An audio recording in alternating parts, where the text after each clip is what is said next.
Detroit, Michigan, a 16-year-old senior from Central High School. She's a pop vocalist. Her name is Freda Payne. Tell me a little more about yourself, Freda. Well, Mr. Mack, my true love is jazz.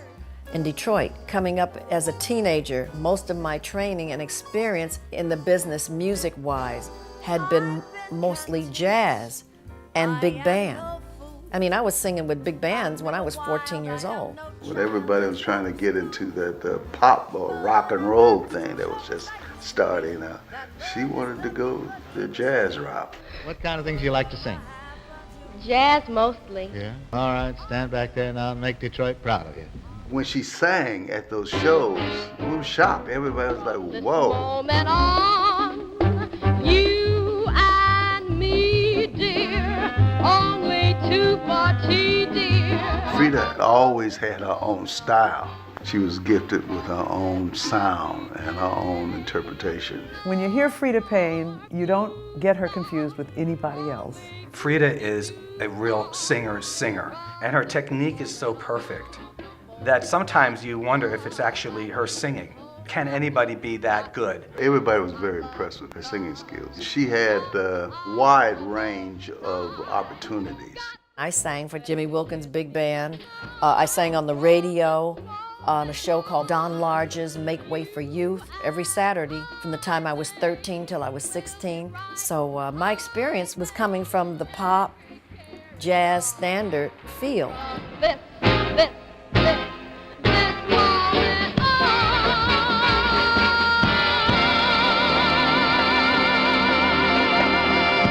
All right, that's the way they sing in Detroit, Michigan. When Motown started, all of this talent just started coming together, and they were all jumping at the chance to be on records. A lot of us, or most of us, got that chance, and some of us were very successful at it, including Freda. I was always on talent contest, and I'd be winning the talent contest. She had people always approaching her, wanting her to appear at clubs or come sign with their labels. Here's this guy, Barry Gordy. He was a songwriter. He'd already had a couple of hits with Jackie Wilson. And I guess he was looking for talent, somebody to work with. And he saw me as this young girl, and he wrote 3 songs for me. And they were all kind of popish. We went into the studio called United Sound on West Grand Boulevard, which was the main recording studio in Detroit. And he would just drill those songs into my head, me rehearsing those songs. He was such a taskmaster. Freda's constantly looking for new projects. She doesn't shy away from anything. She is not just a one-trick pony. She can sing lots of different styles of music. She can do whatever she wants. There's no limit. She's been doing it her whole life. It was 1968, going into 69. I'd had a record deal, a couple of record deals already. I'd rather drink muddy water. I had moved out of Detroit. I was living in New York trying to seek my fame and fortune. And that's when Brian Holland called me up. We talked, and I said, look at you, you're a big star now, Holland, Dozier and Holland, famous producers. He said, yeah, but we just left Motown and formed our own label called Invictus. Maybe you'd like to come over and be with us. Freda Payne has always had a plan, whether it be theatrical, whether it be R&B, whether it be pop. There's never a false move. I flew back to Detroit, signed with Invictus, and then a year later I had a #1 record. I had Band of Gold. Would you please welcome Freda Payne? Now that you're gone, all that's left is a band of gold. It was very powerful. It was very catchy. And the imagery of that band of gold, no one had sung about that before. All of that together just knocked people out. Plus, she was absolutely gorgeous. It doesn't hurt to look good. After I got the hit of Band of Gold, it's sort of like I got the feeling that they expected me to be this soul singer, and I'm not.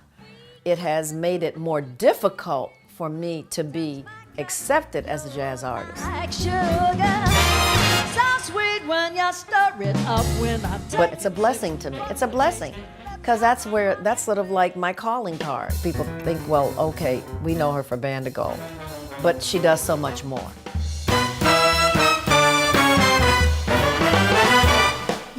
she's a total package. I mean, this is a woman who can sing many genres. She can act. She's made movies. They're still running your life, allowing you to live only until they want you dead. Then bam, you're dead. Maybe it's just a chance I'm gonna have to take. And she can dance. She's photogenic beyond belief. She's charismatic. Freda is a great storyteller. Obviously, she's talented, and talent always survives. She lasts because her gift lasts. I see my legacy in show business as being one of survival and having a profound love of the art of performing. She has such grace, and it's so nice to see that in someone who's been in this business for years, and they still have grace. You got to have a tough skin, you know, to be in this business, and she has that. Maintaining a certain amount of class about myself. That's how I see myself. That's my legacy. To see her go full circle right now is kind of a cool thing. It's almost as if she's reinventing herself as her original self, as a jazz singer.